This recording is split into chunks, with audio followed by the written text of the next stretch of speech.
जय श्री राम, जय हिंद, जय भारत, भारत माता की जय। ए मेरे वतन के लोगों, जरा आंख में भर लो पानी, जो शहीद हुए हैं उनकी जरा याद करो कुर्बानी। मैं आपको कुर्बानी और शौर्य की गाथा इसलिए आपको याद दिला रहा हूं क्योंकि आप लोगों को भूलने की आदत पड़ गई है।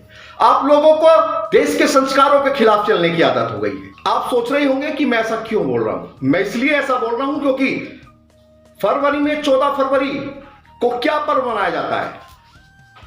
अगर मैं ये प्रश्न अपनी फेसबुक से सोशल साइटों पर करूं तो मैं मानता हूं कि आज मात्र 40% लोग इस बारे में मुझे बता पाएंगे कि 14 फरवरी को क्या त्योहार है। और अगर मैं कहूं कि 14 फरवरी को आप कौन से डे की शुरुआत करते हैं, एक सप्ताह मनाते हैं आप, तो लोग कहेंगे कि प्यार की बातें करते हैं, वैलेंटाइन डे मनाते हैं। झूठे प्यार, हवस की मानसिकता आप लोगों ने अपने मन में भर ली है।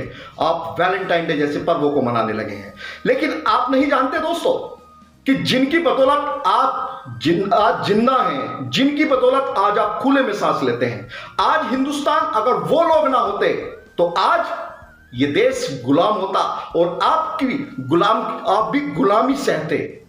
लेकिन हमें भूलने की आदत है, हमें बहुत बड़ी बीमारी हो चुकी है। तो मैं आप लोगों को बता रहा हूं कि क्या चीज है 14 फरवरी को। बहुत से लोग जानते होंगे, जो जानते हैं उनको धन्यवाद, सैल्यूट करता हूं, और लोग नहीं जानते उन लोगों को कहता हूं कि अपने इतिहास को जानना शुरू कीजिए दोस्तों।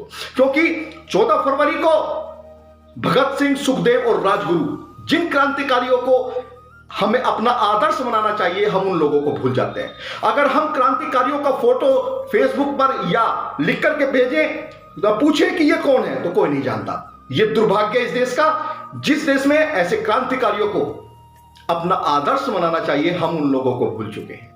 तो 14 फरवरी को ही उन लोगों को फांसी की सजा सुनाई गई, और जब फांसी की सजा उनको सुनाई गई तो उनके चेहरे पे कोई शिकस्त नहीं थी। उनके चेहरे पर एक उमंग थी, एक जुनून था, एक जोश था अपने देश के लिए काम करने के लिए।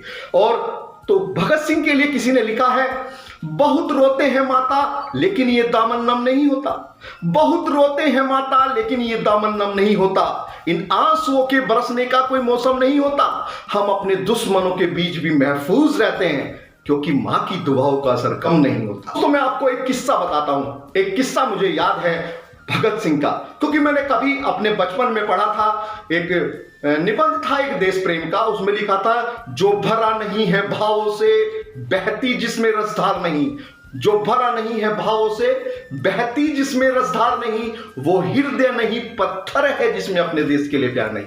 और वो मैं भगत सिंह को फॉलो करता हूं दोस्तों।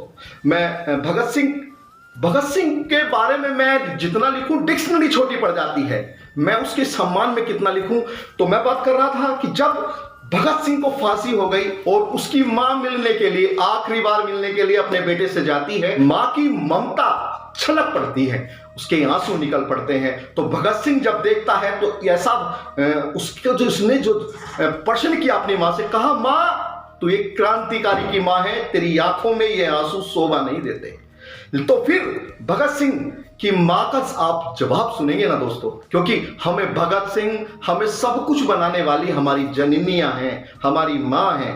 और उस मां का मैं उस पर बलिदान हो जाऊं, निछावर जाऊं ऐसी मां पर, जिसके बयान ने कहा, मैं इसलिए नहीं रो रही बेटा कि मेरे बेटे को फांसी लग रही है, मुझे इस चीज का तो गर्व है, लेकिन मैं अभागन हूं कि मेरे केवल एक औलाद है। अगर 10 औलाद मुझे होती तो मैं 10 की 10 को अपने भारत माता के सम्मान के लिए निछावर कर देती। मैं सैल्यूट करता हूं ऐसी मां को जिसका ये बयान था। और दोस्तों दूसरी बात मैं आपको बताता हूं, 14 फरवरी को आप लोग प्यार का नाटक करते हैं, लेकिन 14 तारीख को सीआरपीएफ के जवान पर पुलवामा में जैसे मोहम्मद आतंकी संगठन ने उन पर हमला किया था, आतंकी हमला, और उसमें हमारे दोस्तों, हमारे 40 जवान सीआरपीएफ के, हमारे भाई हमसे जुदा हो गए, वो शहीद हो गए थे उस लोग में। लेकिन आप लोग तो कुछ नहीं जानते। और मैं सैल्यूट करता हूं अपनी भारतीय सेना को। वैसे तो भारतीय सेना ने कभी अपना परचम लहराने में कोई कमी नहीं की, लेकिन मैं भारत सरकार को, मोदी सरकार को भी इस चीज के लिए बधाई देता हूं, प्रणाम करता हूं उन सैनिकों को, अपनी भारतीय सेना को और भारत सरकार को, जिसने 13 दिन के अंदर पाकिस्तान के बालाकोट में जाकर उनकी औकात बताई और ईंट का जवाब पत्थर से दिया। इसे देशभक्ति कहते हैं दोस्तों। मैं युवाओं से हाथ जोड़ करके निवेदन करूंगा कि इन ढोंग, इन पाखंड और इन जो विदेशों के प्रचलन है, हमारे संस्कार नहीं हैं। अगर आप ये प्यार करते हैं तो आपका परिवार बर्बाद हो जाएगा, आप बर्बाद हो जाएंगे। और लेकिन अगर प्यार आप अपनी भारत मां से करिए ना, मुझे गर्व होता है अपने आप को भारतीय कहते हुए, क्योंकि पूरी दुनिया में अगर कोई अपने देश को अपनी मां कहता है तो केवल हम भारतीय हैं, और राष्ट्र हमारे लिए सर्वोपरि है। अगर प्यार ही करना है, अगर किसी के प्यार में पागल हो जाना है, तो दोस्तों अपने देश के प्यार में पागल हो जाइए। क्योंकि किसी ने कहा है, क्यों मरते हो सनम के लिए, इन झूठे सनमों के लिए मत मरिए, अपना सनम हिंदुस्तान को बनाइए, उस तिरंगे को बनाइए। क्यों मरते हो सनम के लिए, चुन्नी तक ना मिलेगी कफन के लिए। क्यों मरते हो सनम के लिए, चुन्नी तक ना मिलेगी कफन के लिए। अगर मरना है तो मरो अपने वतन के लिए, तिरंगा मिलता है कफन के लिए, और उस तिरंगे से बड़ा हमारे लिए कुछ नहीं हो सकता। तो मेरे दोस्तों, मेरे भाइयों, मेरी बहनों, मैं आप लोगों से संगीत सोमसाना परिवार की ओर से अपील करता हूं कि 14 फरवरी को अपने देश के क्रांतिकारियों का, अपने देश के अमर शहीदों को याद कीजिए, उनके सम्मान में जो कर सकते हैं करिए, जितना लिख सकते हैं लिखिए। आप दुनिया भर के पैसे बर्बाद करते हैं, अपने डाटा का सदुपयोग करिए दोस्तों।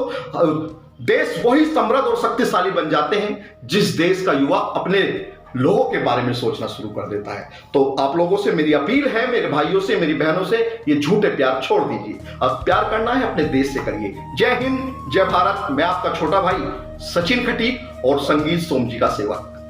जय हिंद।